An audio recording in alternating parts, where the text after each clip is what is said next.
رفیق عاشق من، چرا سراغ اون که رفته رو داری بازم میگیری؟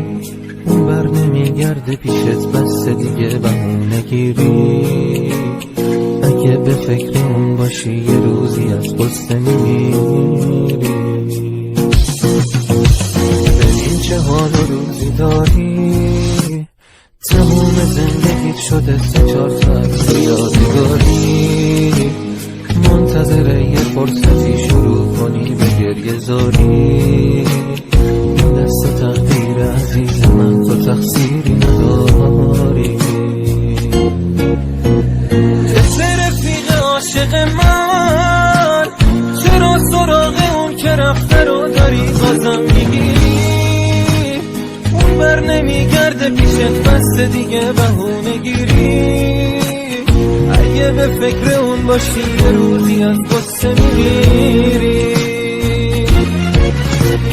ببین چه حال و روزی داری، تموم زندگیت شده 3-4 ساعت یادگاری.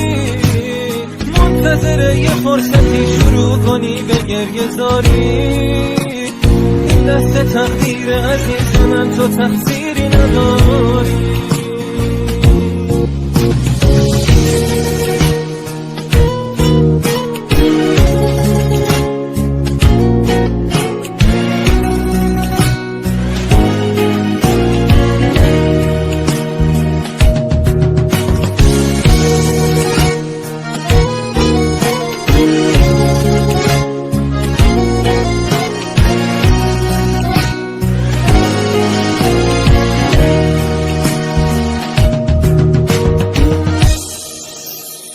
اونو فراموشش بکن، اون دیگه عشقتون نمیخواد دیگه، مثل قدیم اون سر قراراتون نمیاد. اون حالا با یکی دیگه نشسته و بهت میخنده، چشماشو رو به این همه گریه و زاریات میبنده.